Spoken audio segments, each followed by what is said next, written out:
3 years ago, I went on my first date with Brian. We had matched on a dating app and started texting right away.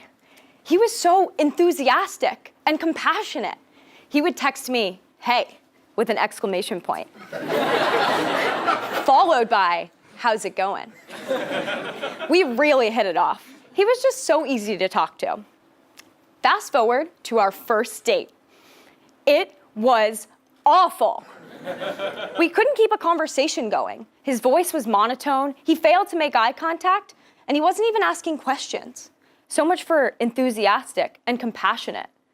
Frustration set in as I counted down the minutes until freedom. This situation is a prime example of what I call fictionalizing reality. My conversations with Brian were real, but they were just text on a screen. No body language, no vocal cues. I was working with an incomplete picture. So to compensate, I colored in what was missing with bright shades of exuberance and charm. I had fictionalized my reality. Technology had brought me to Brian, but it also introduced ambiguity, which ultimately led to my disappointment. We are more digitally connected than ever before, exchanging on average 250 text messages and emails every day. But only so much can be said with a digital message, which leads to a number of challenges. In his research on human communication, Professor Albert Mehrabian hints toward some of these challenges and why technology may interfere with 3 critical elements of our conversation: our clarity, our intention, and our vulnerability. He explains that our nonverbal cues, specifically our tone of voice and body language, help change the attitudes and feelings of others more so than the actual words we say. Let me give you an example. I could say, "I can't wait," or "I can't wait." My tone of voice and body language help to communicate my excitement and enthusiasm, or lack thereof. He further explains that 93% of our impact is attributable to these nonverbal cues, whereas our actual content contributes to just 7%. This concept also applies to text messaging and email. Our message communicates 7% of our message, but leaving us in the 93% darkness, where it's hard to detect clarity, intention, and vulnerability. As recipients, we are often left feeling confused or doubtful. As senders, anxious and misunderstood. Both sides are left feeling disconnected. But why? First, technology compromises clarity. Last week, I had to cancel plans with my friend. I sent him a quick text explaining the situation, expecting disappointment. A few hours later, my phone buzzed. His response: "It's okay, comma, I understand, period." "It's okay, I understand." He was definitely mad. "It's okay, I understand." Oh, totally fine. But which was it? He hadn't used an emoji or an exclamation point. He must be mad. This conversation had me doubting the status of our friendship. I was embarrassed by my flakiness. I was afraid to reach out. It was unclear what he was saying. I decided I may be overthinking everything, so I decided to give him a call. Sure enough, he did understand, and we rescheduled our dinner for another night. I had fictionalized the 93% of his message. He had only given me 7%. And unfortunately for us, as psychology research shows, when we're given ambiguity, we tend to assume the worst. I'm sure, as you have experienced, even the smallest language or punctuation choice can lead to hours, days, or even weeks of frustration and resentment. Secondly, technology compromises intention. Prior to starting my MBA program at Stanford, I was a young business professional on Wall Street, making PowerPoints and consuming caffeine like my job depended on it. To be clear, my job did depend on it. I had worked tirelessly on an extensive pitch deck. I was on version 16 when I sent the document to my boss for final review. The next morning, an email sat at the top of my inbox. I took a deep breath and clicked into the email. "Thanks. THX, period." What?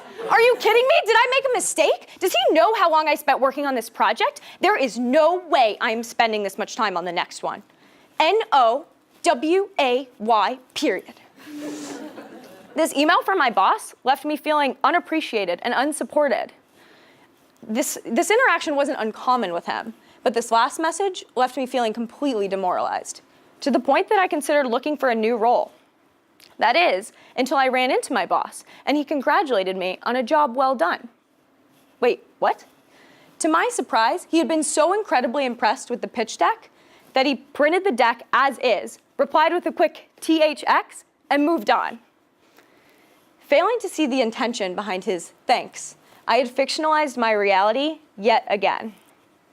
When it comes to email and text, we are often overconfident in our ability to convey our complete thoughts and feelings, assuming that the recipient shares the same context that we do. This can lead to problems, reducing self-confidence and morale over time, which can deteriorate your important relationships.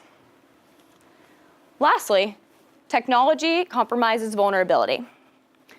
My phone buzzed as I received one text message, just 2 words. My body fell limp in my seat.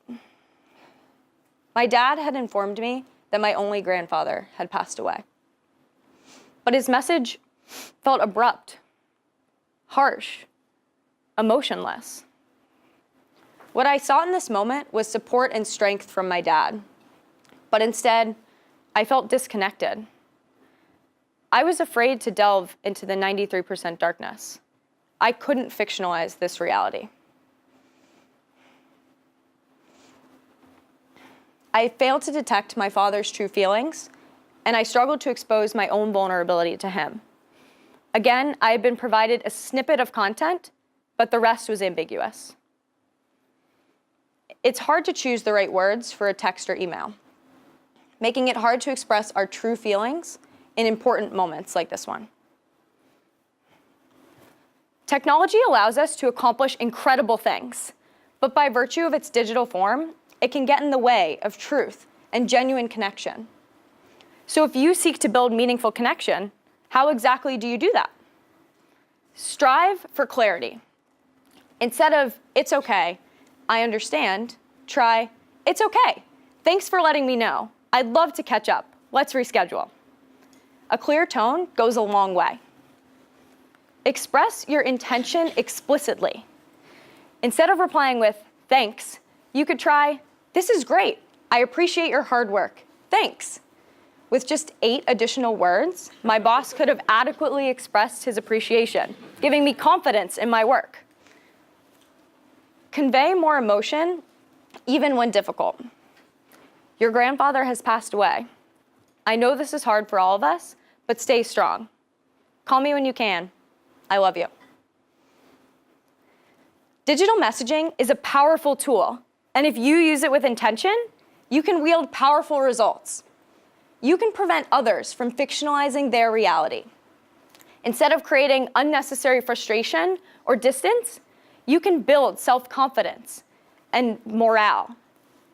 Join me in tackling the dark side of digital communication so we can build better relationships.